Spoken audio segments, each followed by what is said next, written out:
Está todo mundo aqui já? Está chegando, né?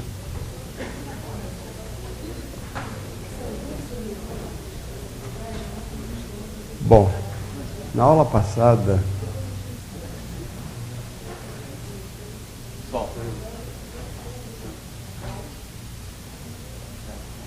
Sim. Na aula passada, melhorou.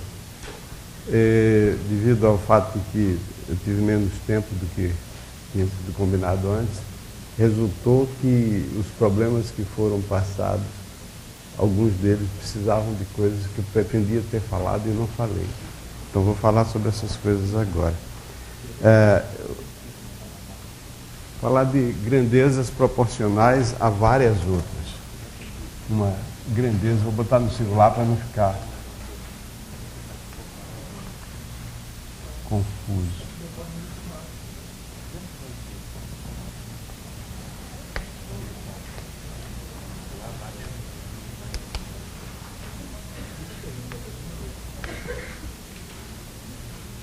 Vou começar com dois exemplos de geometria para agradar o Wagner. Vamos supor que eu tenha duas semirretas. Eu vou agradar pelo assunto e vou desagradar pela qualidade das figuras. Vou melhorar um pouco aqui. Supor que eu tenha duas semirretas aqui, OA e OB. Para cada ponto X de uma dessas semirretas e Y de outra, eu posso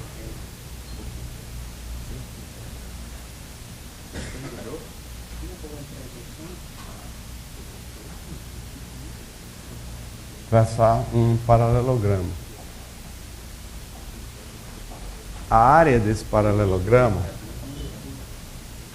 é uma função dos comprimentos X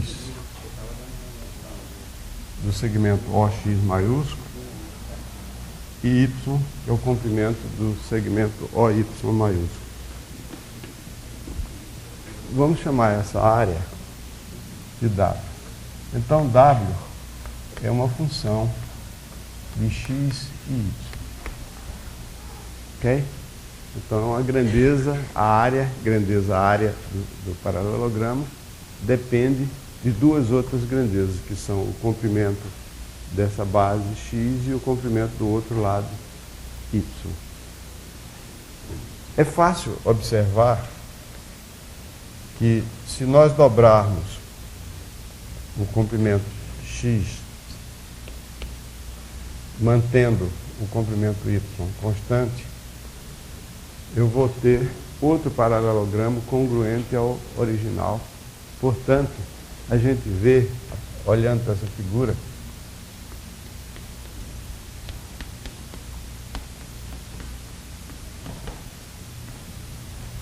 que mantendo o Y fixo, dobrando o X, eu dobro o valor de W. Se eu triplicar X, eu triplico o valor de W.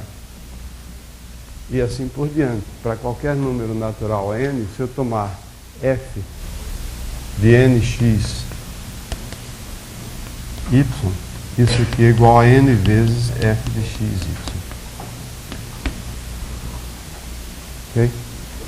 Analogamente, como não existe nada que distinga o x do y, quer dizer, o x não goza de nenhum privilégio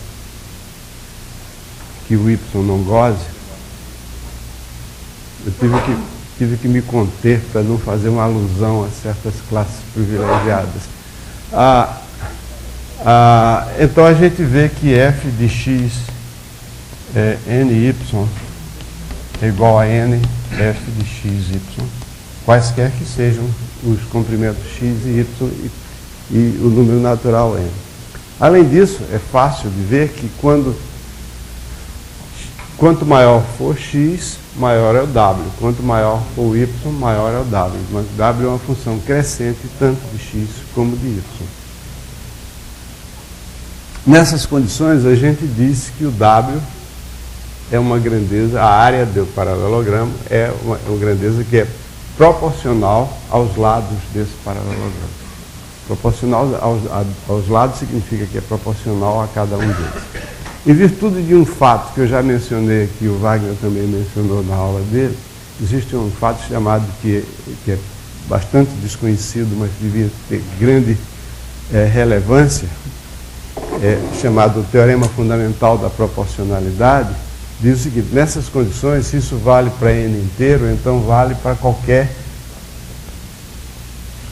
número positivo C. Quer dizer, se eu multiplicar x por qualquer número, a área fica multiplicada por aquele número, mantendo o y constante. Esse fato é importante porque, na prática, a gente pode sempre verificar com relativa facilidade, mais facilmente em uns casos do que outros, essas igualdades aqui, quando n é um número natural. No entanto, quando n é um número racional, já dá um pouquinho mais de trabalho, e quando n é um número irracional, então na prática é impossível de verificar isso. A gente tem que se basear num teorema matemático, que é o Teorema Fundamental da Proporcionalidade, que diz que valendo isso aqui, então vale também essas igualdades que eu estou escrevendo agora.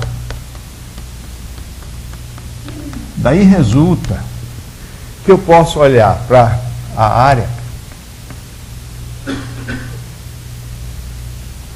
como sendo, isso aqui é x vezes 1, isso aí é óbvio que x é x vezes 1, y vezes 1.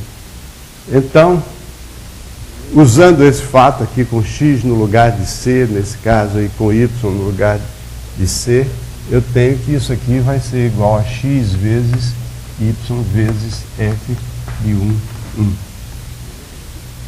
Isso aqui é a área do paralelogramo construído sobre essas duas semirretas, cujos lados têm ambos comprimento 1. Isso a gente chama o fator de proporcionalidade. Então, f de xy é igual a k vezes xy, que é o fator de proporcionalidade. Então a gente tem duas coisas aqui. Primeiro, a definição de grandeza proporcional a várias outras. Uma grandeza é proporcional a várias outras quando ela depende dessas duas outras, de tal modo que ela é proporcional a cada uma delas separadamente. O segundo fato é que quando nós tivermos uma grandeza que é proporcional a duas outras, ou três ou quatro, então essa grandeza se exprime de uma maneira extremamente simples em função dessas outras, simplesmente assim, é igual a uma constante K, chamado fator de proporcionalidade, vezes o produto dessas outras grandezas das quais ela depende. E vice-versa. Quer dizer, se eu tiver numa situação em que essa forma me é dada explicitamente, então isso caracteriza a proporcionalidade. Quer dizer, há dois casos que se apresentam. Às vezes, o K é apresentado. É aquilo como eu mencionei no caso de uma variável. Que 1 quilo de feijão custa tanto, então x quilos de feijão custa x vezes tanto. Então, nesse caso, o quilo de feijão já está dado. Aqui, no caso aqui, isso não ocorre. Quer dizer, nesse caso do exemplo que eu acabei de dar, o K não é fornecido explicitamente. A gente obtém o K mediante um simples raciocínio, e a gente conclui que o K é simplesmente a área de um losango, né? É um losango de lado 1. Ou ainda é o seno do ângulo das duas semirretas. As pessoas que sabem o que é um seno, acho que todo mundo sabe aqui que é o seno do ângulo formado pelas duas semirretas. De modo inteiramente análogo, nós podemos tratar a situação em que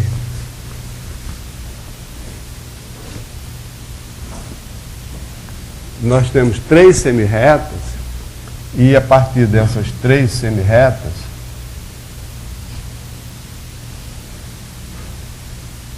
tomando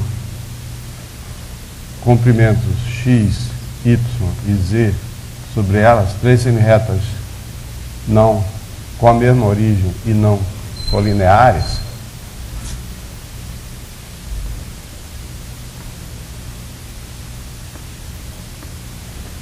nós podemos formar um paralelepípedo.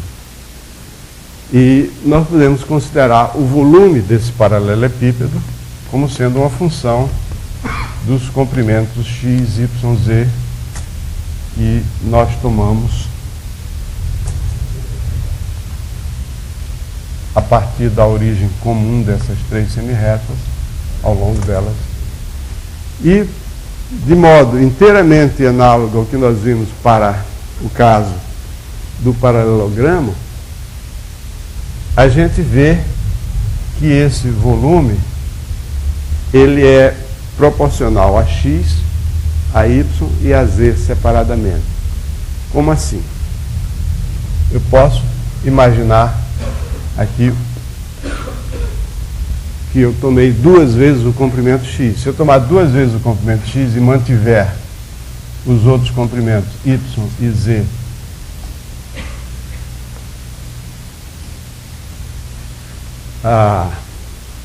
fixos, então eu vou, no caso de v de 2x, y, z, isso é o volume de um paralelepípedo que é parecido com o anterior, só que uma das suas dimensões foi multiplicada por 2. Então, esse novo paralelepípedo é formado por dois blocos justapostos, ambos de mesmo volume, porque são congruentes. Ok? Então, é claro que isso aqui é igual a duas vezes o volume do paralelepípedo original. E assim para 3, para 4, para 5, para um número qualquer, natural. E claro que o x não tem nenhum privilégio em relação às outras variáveis. O que eu fiz para x posso fazer para y e para z. Então a gente vê que o volume do paralelepípedo formado com essas arestas que tem comprimento x, y, z, mantendo essas arestas sempre variando ao longo de semirretas que estão fixadas, esse volume é proporcional a x, a y e a z. Consequentemente, a gente pode usar o mesmo argumento anterior e dizer, olha, v de x, y, z é a mesma coisa que v de x1, y1 e z1, z vezes 1. E aqui eu multipliquei a primeira por x, então isso fica multiplicado por x, isso aqui por y, esse aqui por z, e aqui dentro fica v de 1, 1, 1. E agora, Wagner? O que é v de 1, 1? Aí é um pouco mais complicado. Mas existe uma fórmula para v de 1, 1, que é o determinante de uma matriz 3×3, que corresponde ao volume de um paralelepípedo formado ao longo dessas três semirretas, mas tomando x, y e z iguais a 1. Aí, quando as semirretas são duas a duas ortogonais, então isso aí é o volume do cubo unitário, é 1. De qualquer modo, isso é uma constante que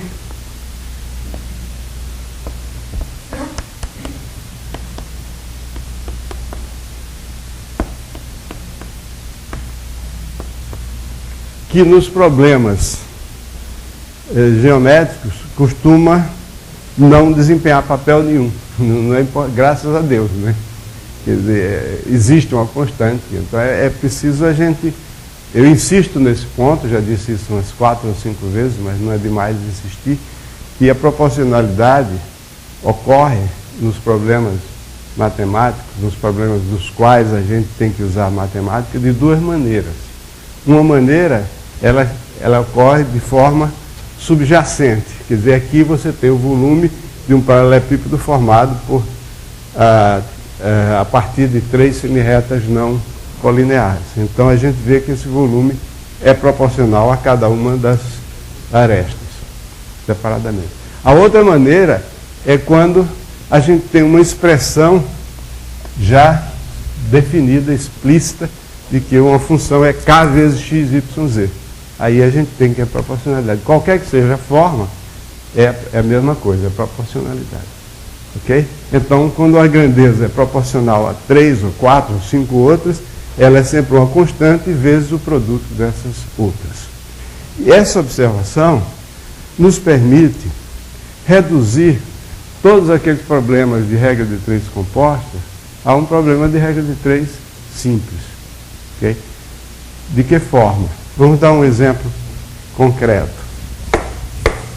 Dentro dos padrões tradicionais que há séculos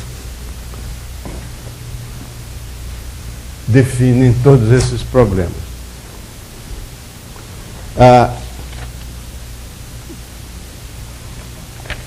Vejamos aqui.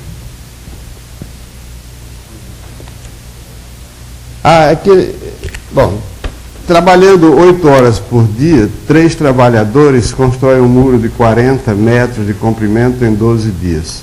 Se o número de horas de trabalho diário for reduzido para 6 e o número de trabalhadores aumentado para 5, qual o comprimento de um muro da mesma altura que eles construirão em 15 dias? Então a gente tem o comprimento do muro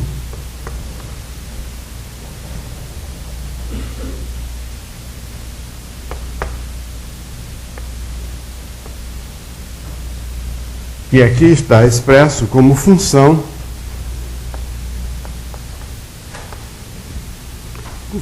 do número de horas de trabalho, função do número T de trabalhadores e função do número D de dias de trabalho.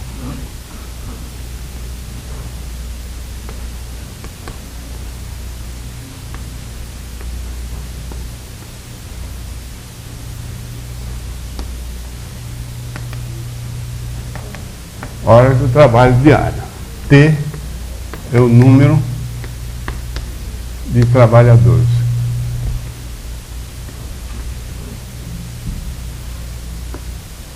E D é o número de dias em que eles trabalharam. Então não é difícil perceber que esse número L, que é o comprimento do muro, é diretamente proporcional a H, a T e a D. Portanto, é proporcional a essas 3 grandezas. Se eu dobrar o número de horas de trabalho, é razoável, desde que eu não faça isso, não multiplico por 1000, por exemplo, que não pode ser maior do que 24, porque o dia só tem 24 horas. Mas, dentro daquela observação que já fizemos aqui várias vezes, essas proporcionalidades, elas são sempre válidas dentro de certos limites. São os limites do razoável, né? Bom, então, observando isso, nós concluímos que esse L aqui é proporcional ao produto HTD. Então,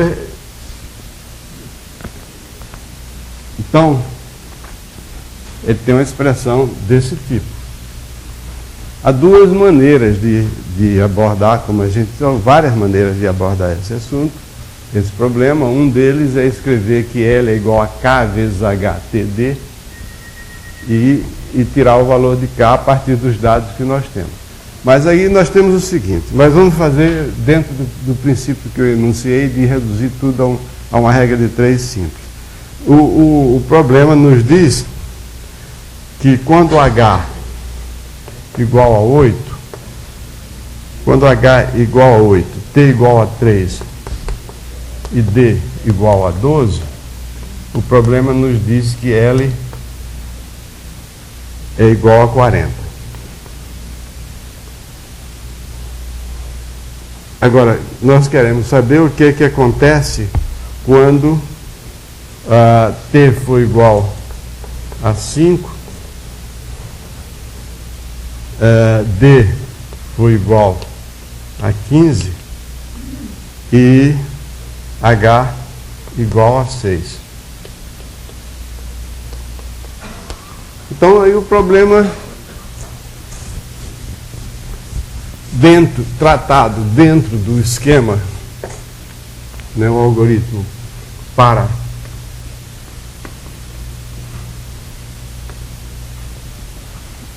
regra de 3 simples é o seguinte, é que quando 8 vezes 3, 24, vezes 12 dá 288, O L é 40. Então, redução à unidade significa dividir por 288 aqui. Então, aqui fica dividido por 288, então fica 40 dividido por 288, dá 10 dividido por 72, dá 5 dividido por 36. Então aqui dá 1. Mas eu quero saber o que é que acontece quando o HTD é igual a 6 vezes 5, 30, vezes 15, 450. Então, isso aqui fica multiplicado por 450.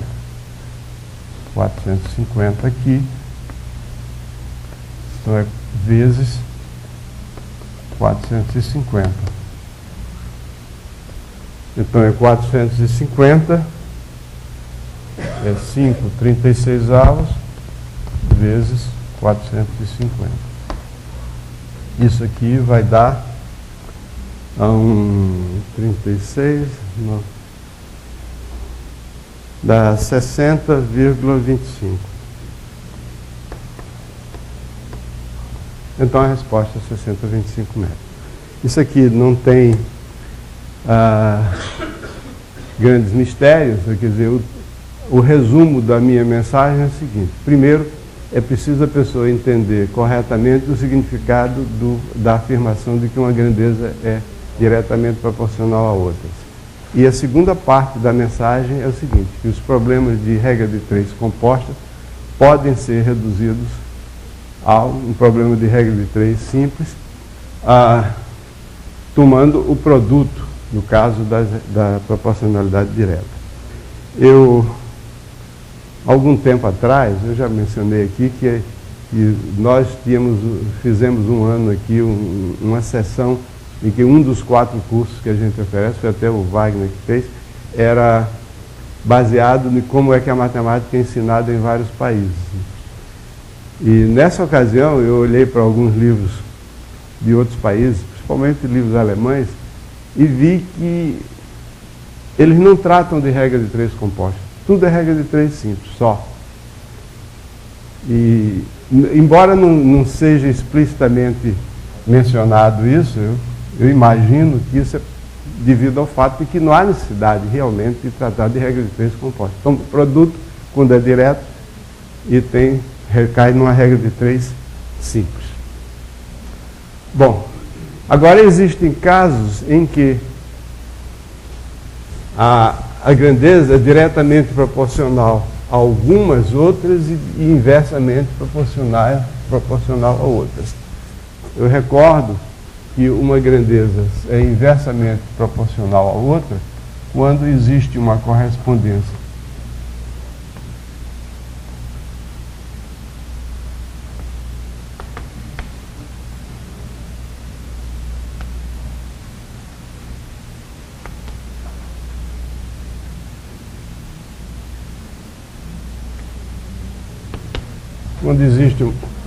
uma correspondência que a cada valor de uma grandeza associa o valor da outra. Segundo, quanto maior o x, menor o y. Quer dizer, se o x corresponde ao y e o x' corresponde ao y', então se o x for menor do que o y', do que o x', o y' é menor do que. Quanto maior x, menor o y. E a terceira é que quando multiplicar, se x0 corresponde a y0, então c vezes x0 corresponde a 1 sobre c y0. Porque quando multiplico... Hein? 62,5. Obrigado.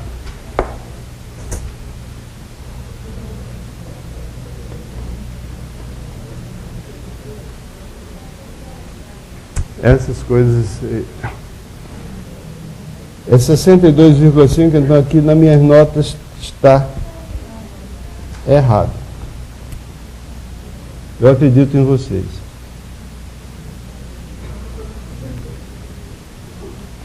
Eu tenho um livro que já está na 11ª edição, e outro dia eu recebi um e-mail de alguém, porque essas pessoas que mandam e-mail dificilmente se identificam. A gente recebe, não sabe de onde vem de um servidor aí qualquer e você não sabe. Então ele diz assim, aí tem um erro de conta assim, desse tipo no livro. Eu não entendo como é que um matemático da estatura de Vossa Excelência comete um erro tão banal. E um erro tão grave e ao mesmo tempo tão óbvio. Aí eu respondi para ele assim, olha, você está entre as 22 mil pessoas que já leram esse livro, porque cada edição são 2 mil exemplares. E ninguém notou isso. Provavelmente as outras pessoas ou não perceberam ou então acharam que é irrelevante. Mas no caso aqui não é irrelevante, porque nós estamos tratando de situações em que se referem a ensino para jovens. Então a gente tem que ter cuidado de não fazer as contas erradas. Né? Obrigado. Bom, então isso aqui é que são grandezas inversamente proporcionais. Eu dei o exemplo de um tanque e de umas torneiras.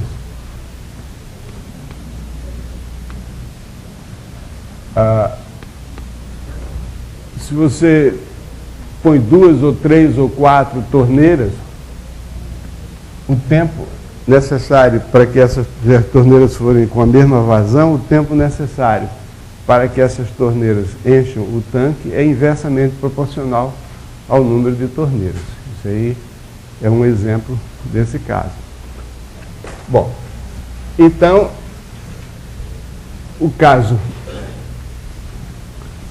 mais interessante é quando se tem uma grandeza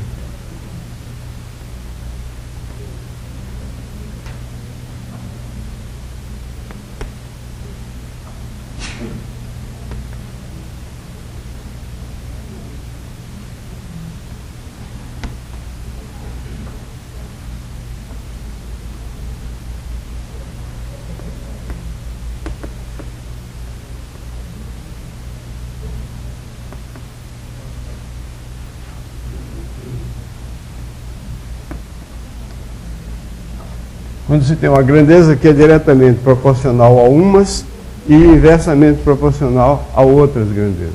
Por exemplo, eu tenho uma grandeza W, que é função de 3 grandezas x, y e z, ou mais 5 grandezas x, y, z, u e v, de modo que seja diretamente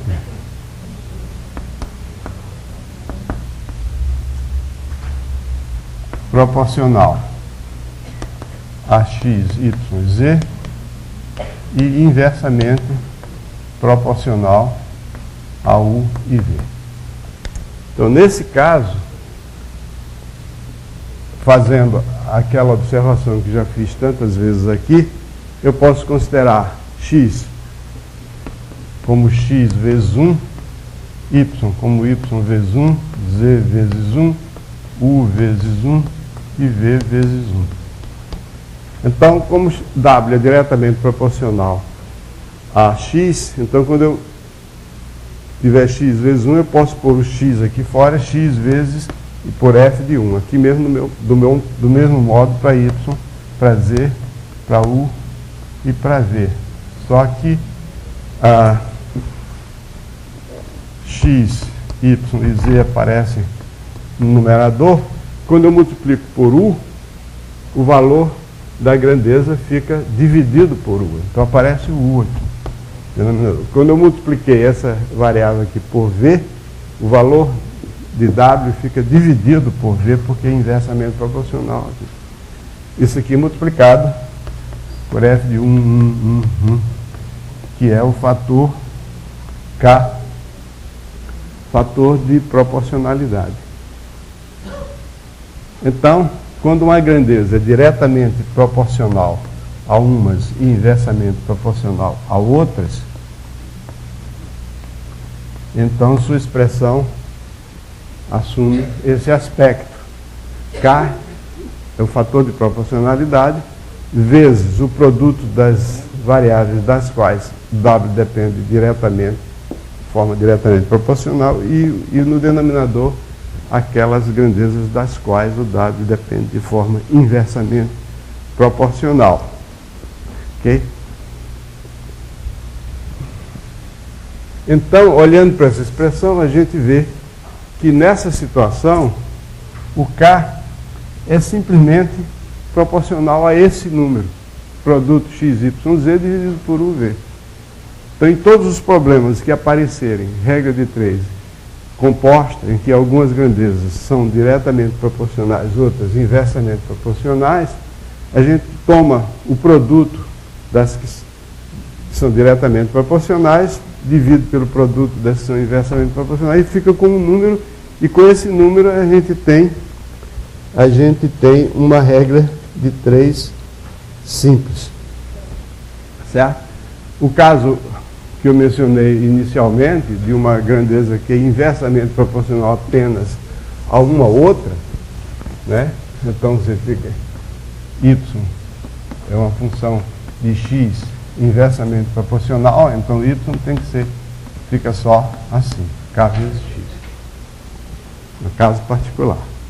Bom, então, um exemplo aqui,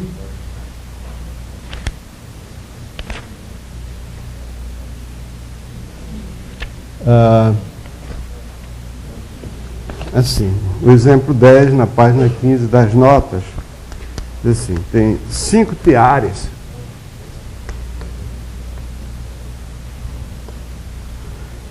funcionando 6 horas por dia,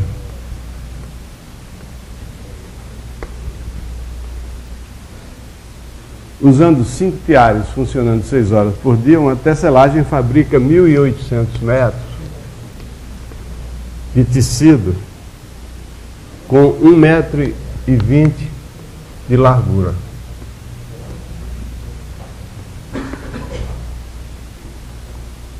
Ok? Se um dos teares não puder funcionar e a largura do tecido for 80 centímetros, em quanto tempo a tecelagem fabricará 2.000 metros do mesmo tecido com as máquinas funcionando 8 horas por dia? Então, inicialmente eu tenho essa situação mudou, agora um dos teares não está funcionando, eu tenho só 4 teares.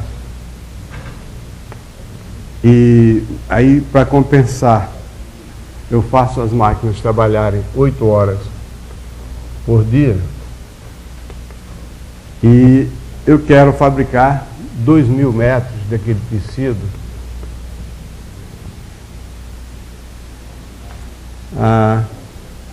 Sim, eu esqueci de dizer que é em 4 dias. 2.000 metros desse tecido com as máquinas funcionando 8 horas por dia, só que agora o tecido tem 80 centímetros de largura. Em quantos dias? Bom, então eu vejo o seguinte, que o número de dias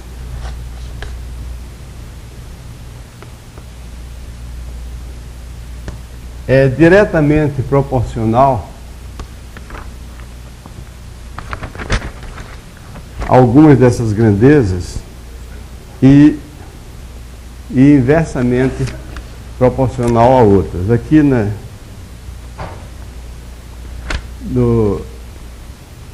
nas notas, para não variar em relação às notas, vou botar T aqui. T é o tempo necessário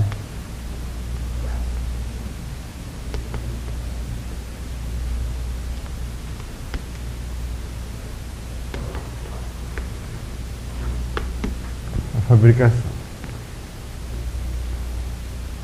Então esse T é inversamente proporcional ao T minúsculo, que é o número de teares,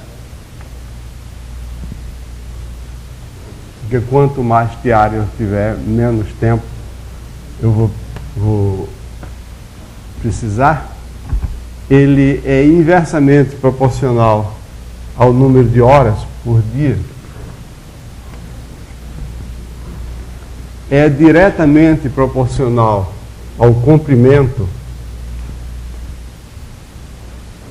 da peça e é também diretamente proporcional à largura.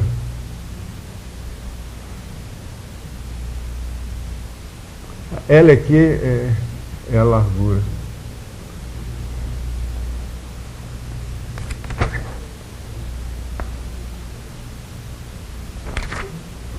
Isso aqui é o número de metros de tecido.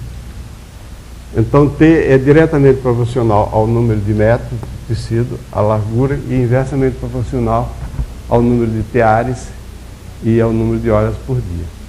Então, nesse problema, eu tenho essa expressão aqui. O K é o fator de proporcionalidade que vai ser determinado no processo. Mas o processo é o processo de redução à unidade.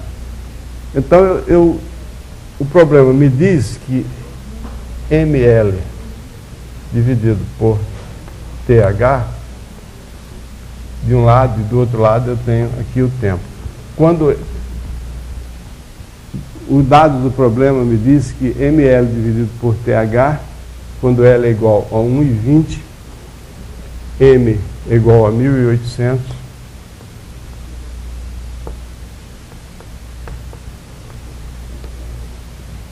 T é 5, H é 6, isso aqui dá 4. Ok? Esse é o dado do problema. Quer dizer, isso aqui dá 1.800 dividido por 30 dá 60. 60 vezes 1,20 dá 72, não é isso? Então, quando aqui é 72, isso aqui corresponde a 4. Aqui eu tenho que saber, agora quando eu divido por 72, esse 4 aqui também deve ficar dividido por 72. Quer dizer, tudo reduz-se a uma regra de 3 simples, direta. 4 dividido por 72 é 1/18. Agora eu quero saber, nesse caso aqui. Nesse caso aqui eu tenho M igual a 2.000, L igual a 0,8, 2.000 multiplicado por 0,8 é 1.600, ml é 1.600, dividido por TH. T é 4, H é 8, dividido por 32.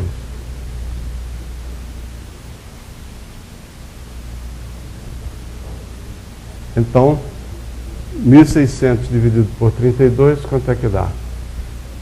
50, né? Isso mesmo.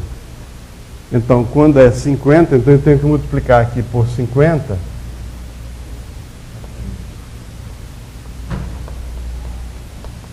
Então, aqui vai 50 aqui. Então, eu tenho que multiplicar esse aqui também por 50. Fica 50, 18 ou 25 nonos, que dá uma fração.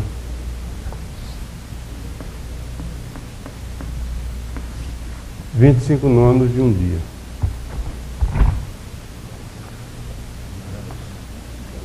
Elon, ao escrever uma proporcionalidade na forma f de x, y, z igual a k, x, y, z, para se resolver um problema, o que se precisa determinar é k igual a f de 1, 1, 1. Dessa forma, não é preciso usar o algoritmo das setas que tanto confunde os alunos. Não é o caso de se abandonar para sempre as setas? Eu não sei, isso é uma questão de opinião. Hein? Aham. Ah, sim, mas aqui não tem seta. Todas as setas aqui são curvas, então não são bem setas, são setas curvas. Segundo, todas as setas estão apontando na mesma direção, todas as proporcionalidades são regra de 3 simples, direta, e é claro, se vocês lerem o livro, vocês vão notar o seguinte, que é claro, ele está certo, o K, o processo aqui consiste em determinar o K. O K é esse número aqui, que corresponde ao 1. Esse é o K. Esse é o K. Acontece que quando você, eu acho mais simples você botar essa questão de opinião, quer dizer, didática, processo de transmitir as coisas para os alunos não é uma ciência exata. É uma coisa que depende da índole do professor, da sua maneira de ser. Tá? Cada professor ensina as coisas da maneira que ele acha mais adequada ao temperamento dele e aquilo que ele pensa que os alunos vão entender melhor. Eu acho que esse processo é um processo simples, mas se vocês lerem o livro, vocês vão ver que no livro eu não determino K, eu escrevo assim, T igual a K vezes isso aqui. Aí eu tenho outro valor diferente, T' igual a K vezes ML sobre TH. M', L', T', H'. Então, eu divido T, isso aqui é desconhecido, eu conheço T. Então, eu divido T' por T, o K desaparece. Então, eu fico, isso aqui é um número conhecido, isso aqui é um número conhecido, e é assim que eu faço no livro. Mas nas resoluções dos exercícios que vocês ainda não resolveram, que vocês não receberam, só vão receber no fim do curso, nas resoluções eu faço assim, porque, por dois motivos. Primeiro, porque eu acho que a gente deve ter várias alternativas. Na primeira vez que eu falei nisso, eu disse que tem 3 maneiras, pelo menos, de fazer essas coisas. Eu acho que você deve ter pelo menos 2 alternativas. Mas o Wagner me alertou para uma coisa, as setinhas aqui é outra história. E exatamente contra isso eu concordo com essa pessoa, o professor Ricardo. Acho que quando a gente ensina essas coisas de regra de 3 compostas, cada professor, cada livro tem o seu truque particular para fazer as coisas. Então, umas linhazinhas ligando umas coisas assim, para cima, para baixo, setinha para cima, setinha para baixo. Concordo plenamente. Essas coisas têm a seguinte característica: tornam o assunto viável, o aluno aprende rapidamente, mas com a mesma rapidez que aprende, esquece. E esse processo aqui, eu acho que é menos suscetível ao esquecimento, embora que isso é uma afirmação que não pode ser feita categoricamente, porque diz qual é a razão, né? O que é que está por trás de tudo isso, o significado, né? E reduz tudo a um caso só, que é o caso da regra de 3 simples. E a seta não é uma seta que você possa tirar, ela é curva. Alguém parece que queria falar alguma coisa. Fale.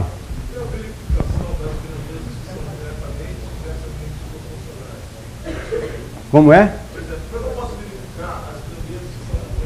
Isso.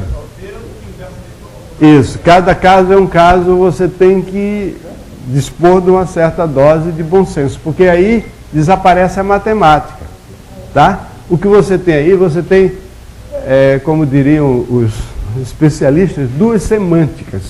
Você tem a semântica matemática e você tem a semântica da vida real. E resolver um problema, vocês viram na aula do Morgado, vocês vão ver hoje outra vez, resolver problemas significa fazer a transição de uma dessas semânticas para outra.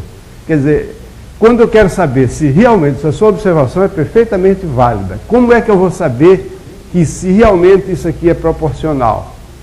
Eu tenho que ter uma certa dose de bom senso aqui, porque isso não é questão matemática. PA não é um conceito matemático, não é isso? PA não é um conceito matemático. Eu tenho que me convencer que se eu dobrar o número de teares, a produção vai ser feita na metade do tempo. Se você acha que isso é razoável, tudo bem. Mas eu não tenho jeito de provar isso para você, entende? Tem como.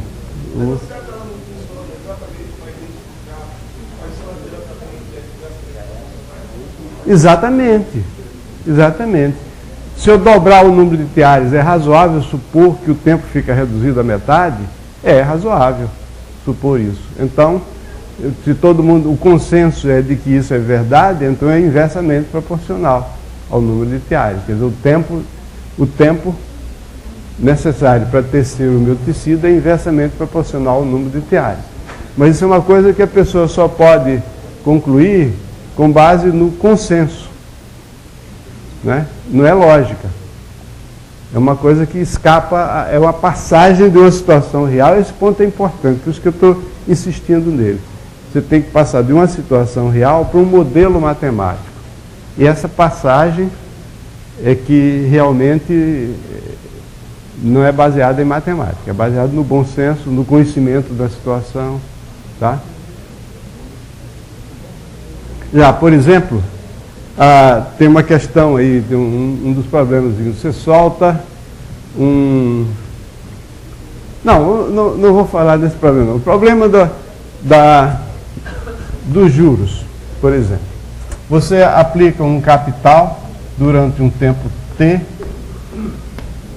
na caderneta de poupança e obtém um certo valor, sei lá, V.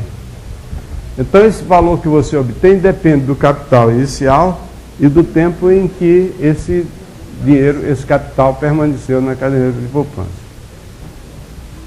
Aqui é muito fácil, embora não seja, repito, não é uma coisa matemática, verificar que esse capital, esse valor V, é diretamente proporcional ao capital inicial. E a maneira que eu uso para convencer as pessoas de que isso é verdade é o seguinte: se você multiplicar C por 2, significa que você chegou um dia no banco e em vez de fazer um depósito, você fez 2 depósitos exatamente iguais em valor. Então é claro que no fim de um tempo T, um não vai render mais do que o outro, eles rendem exatamente a mesma coisa. Então o F de 2C T vai ser 2 vezes F de CT, ok? Isso aqui não é um raciocínio matemático, é um raciocínio baseado numa certa lógica do bom senso, né? Lógica do bom senso, quer dizer, a situação. Nesse caso, todo mundo se convence com esse argumento, né?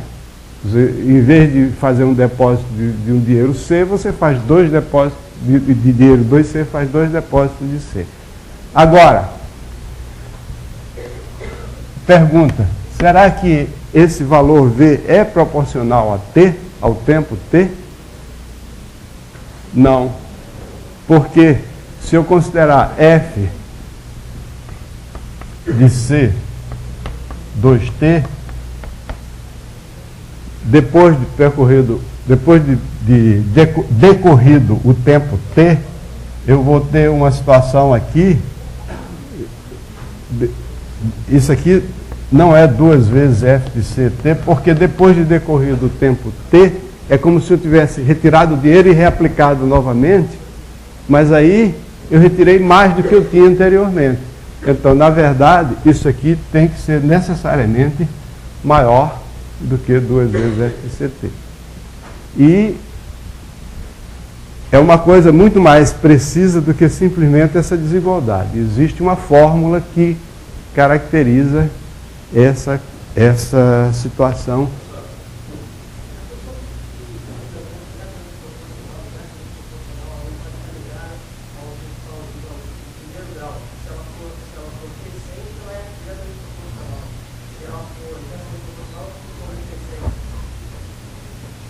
Não.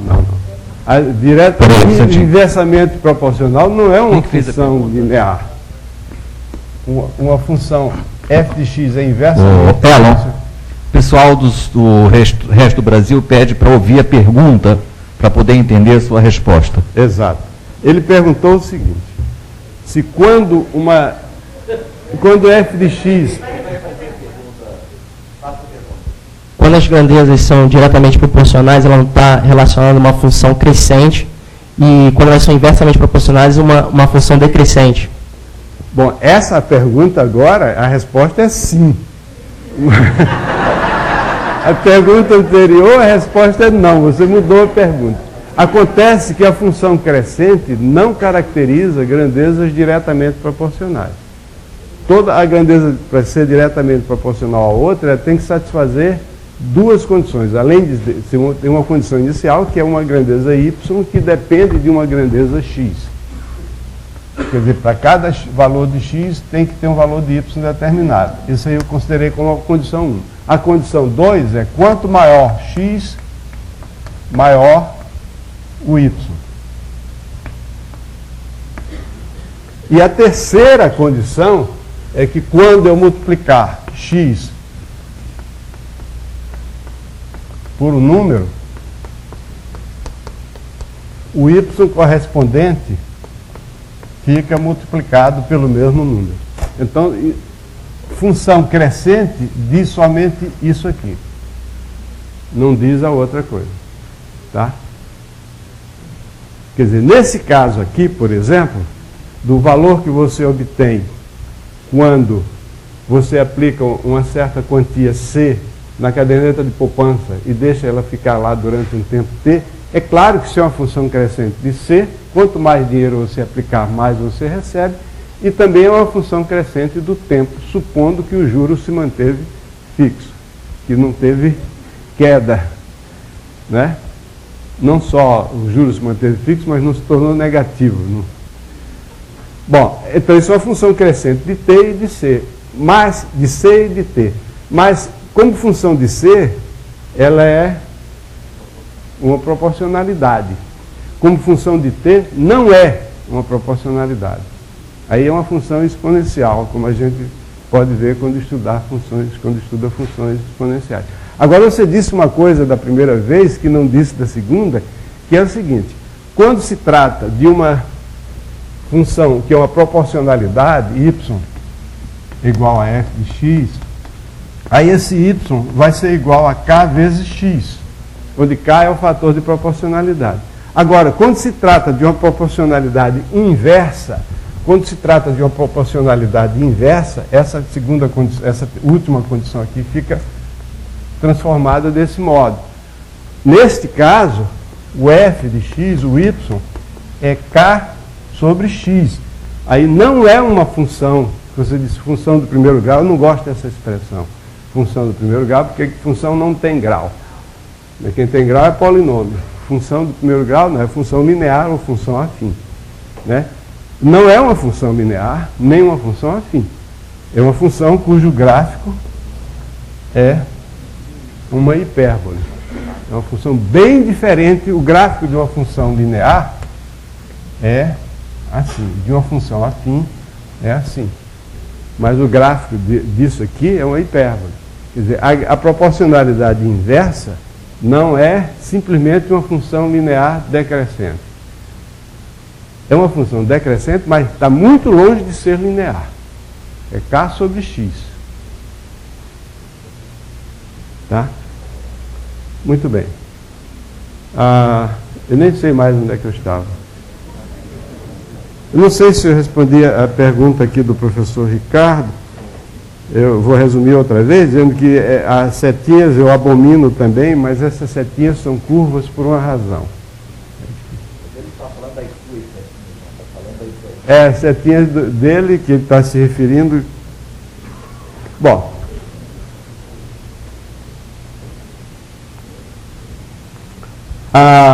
Outro assunto dessa minha participação aqui é falar sobre porcentagem. Porcentagem é uma coisa extremamente simples, mas que às vezes assume certos aspectos que contradizem o bom senso. A primeira,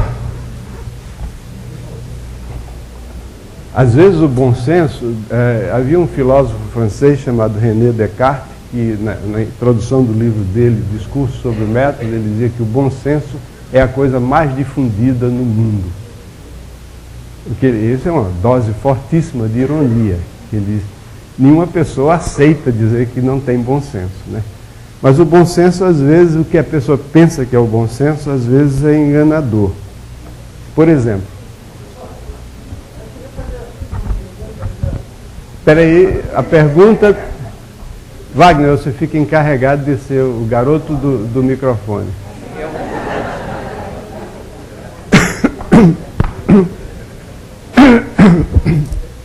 Eu queria saber como é que eu resolveria um problema de regra de 3 que envolve capacidades diferentes. Capacidade de trabalho, por exemplo, de uma equipe, né?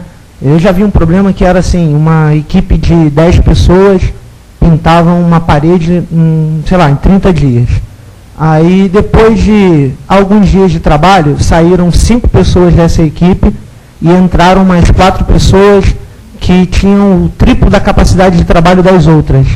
Aí ele queria saber em quanto tempo acabaria de pintar, né, a parede, no caso.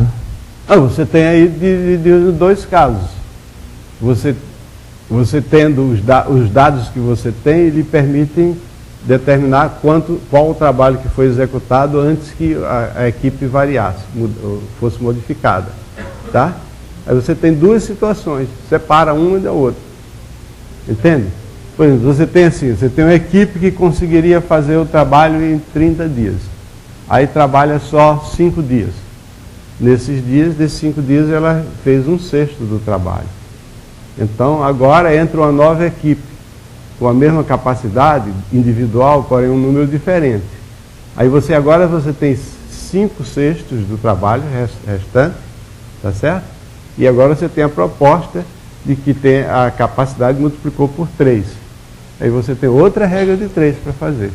Nós temos um problema aqui parecido com esse, só que inversa, em vez de ser direto.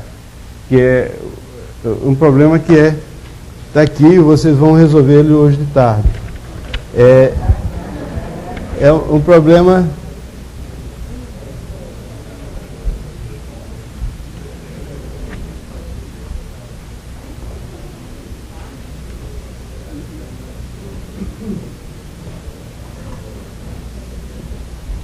Eu não estou achando aqui.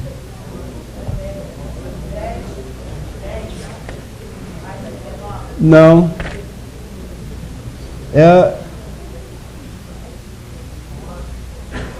o problema que você tem uns náufragos que estão no navio.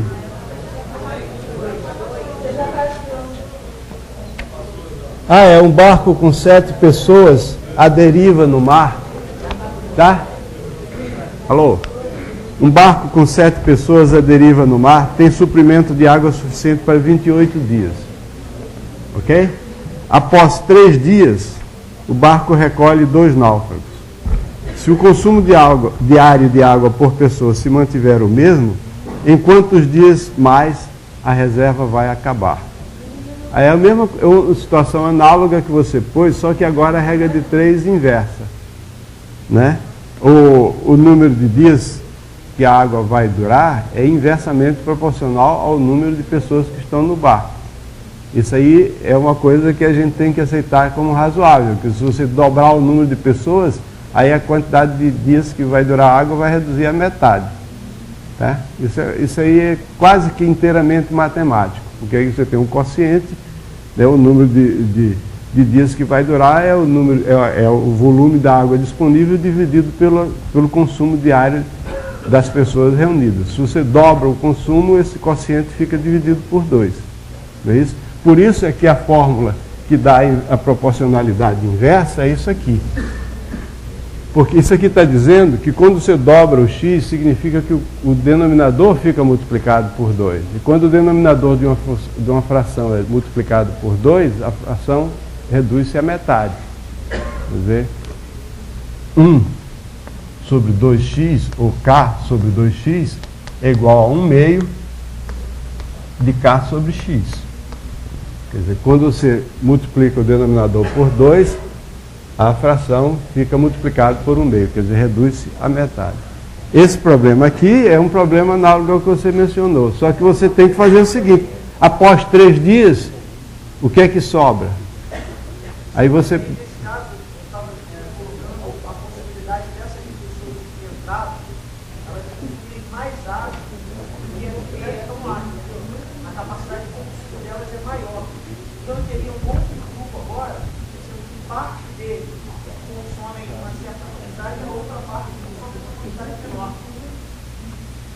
Aí você vai ter 2 tipos de pessoas que consomem mais. Esse aqui é um problema um pouquinho mais complicado. Esse aqui é o problema do consumo diário por pessoa. Está dito aqui, o consumo diário de água por pessoa se mantiver o mesmo, em quantos dias durará? Eu acho, não tenho certeza. Espera aí.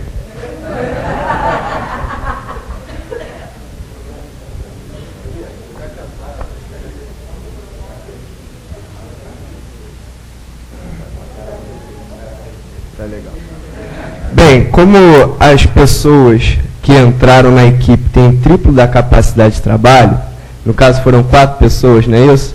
Em vez de considerar que tenham entrado 4 pessoas, considerar que tenham entrado 12, muito que é o bem, triplo de 4. Muito bem. Muito Eu acho que isso resolve o problema. Perfeitamente. Tá bom? É isso aí.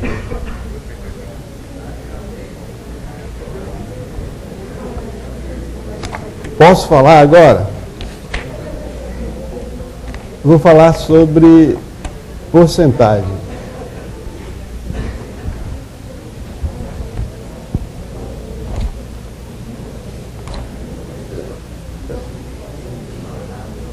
Eu vou começar com uma questão que, na verdade, eu pus como um problema aí para vocês, mas vou pôr agora, que isso é uma questão que na internet circulam essas, às vezes piadas, às vezes questões desse tipo.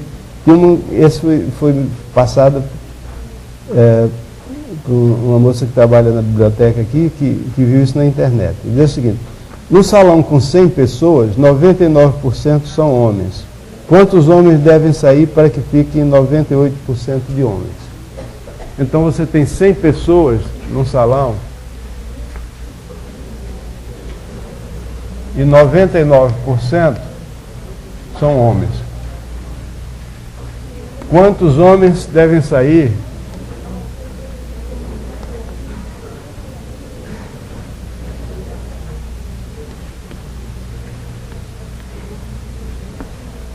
para termos 50% ou 98% de homens?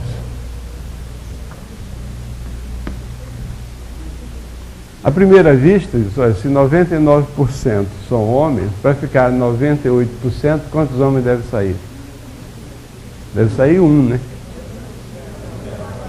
Não. Quantos homens devem sair? Aceito sugestões.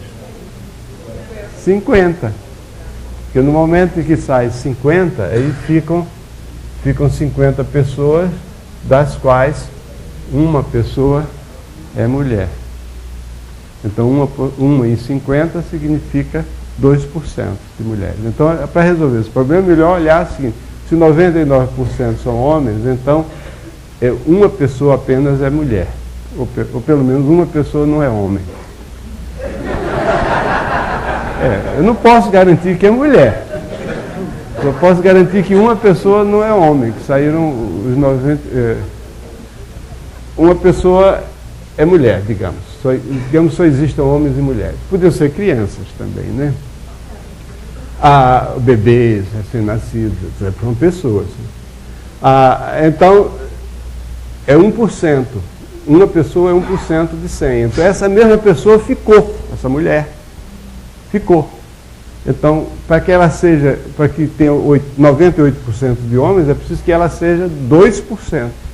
Então, 2%, se uma pessoa são 2%, quantas pessoas tem aí? 50 pessoas. 2%.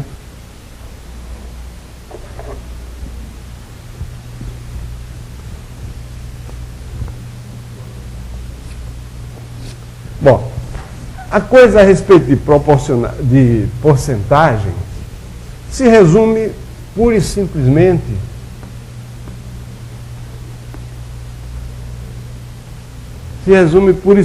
na definição. Uma porcentagem é nada mais, nada menos do que uma fração de denominador 100. Só isso, uma fração de denominador 100.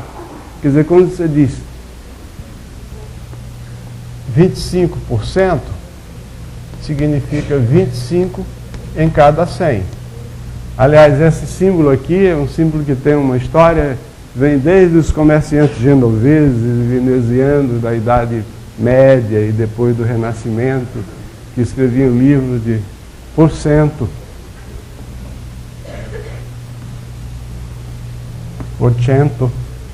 E sucessivas abreviaturas disso deu origem a esse símbolo. Não me pergunte qual foi a metamorfose, mas foi uma metamorfose lenta e gradual e irrestrita, que terminou virando aquilo lá. Então, o essencial da porcentagem é a pessoa se lembrar disso. Não tem nada mais nada menos do que isso. Por exemplo, uma pessoa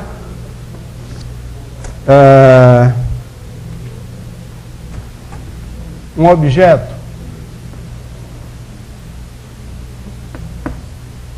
sofre um aumento de 25% em seu preço.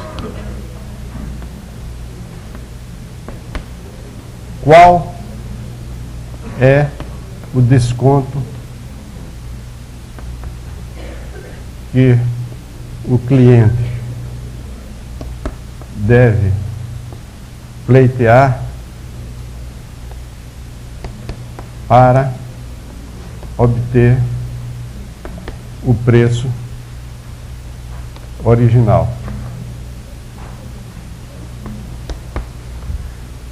Eu comprava um objeto, ele sofreu um aumento de 25% no preço e agora eu quero pedir um desconto para ter o preço original. Qual o desconto que eu devo pedir?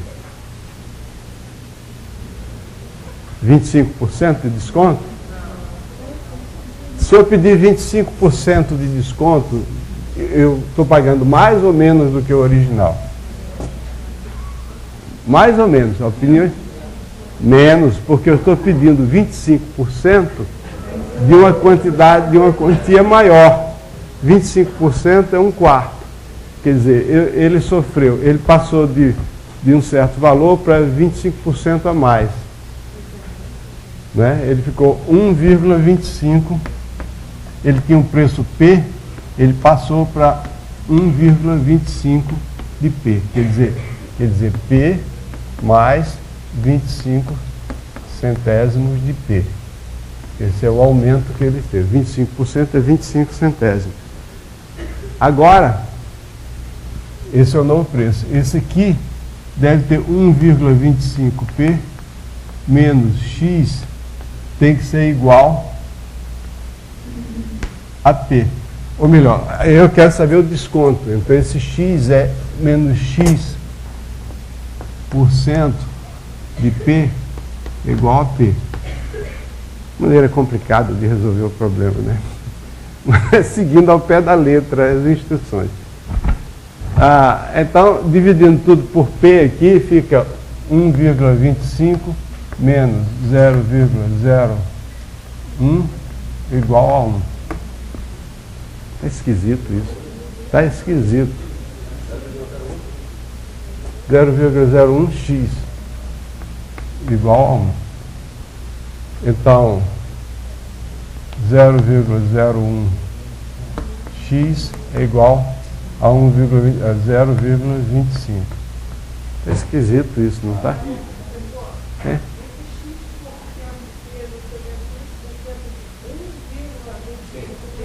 É. Isso.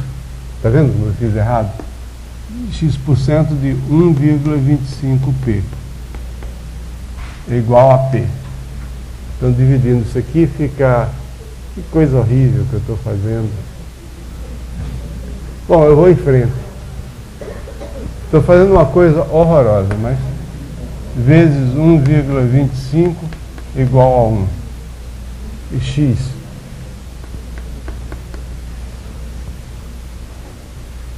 Então, 1,25... Que horror.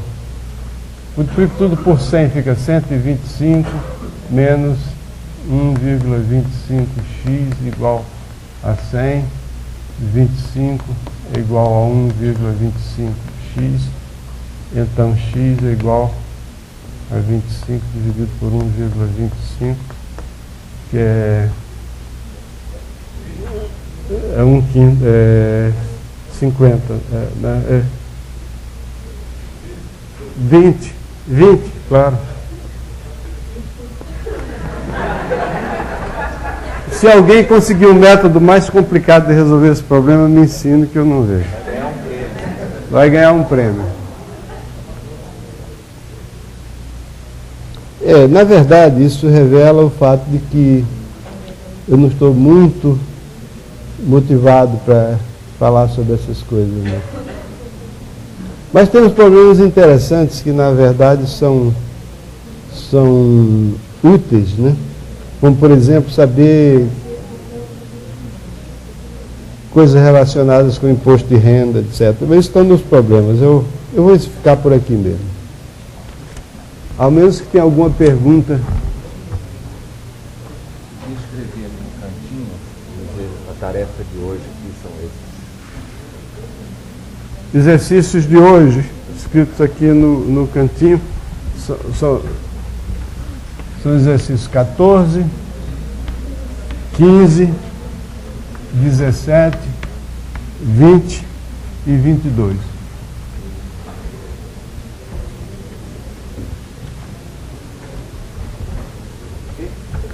Ok.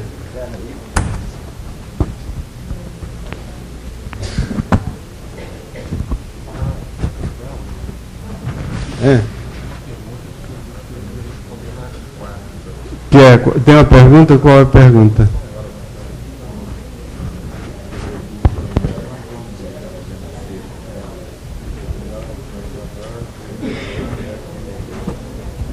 Deixa para sexta-feira.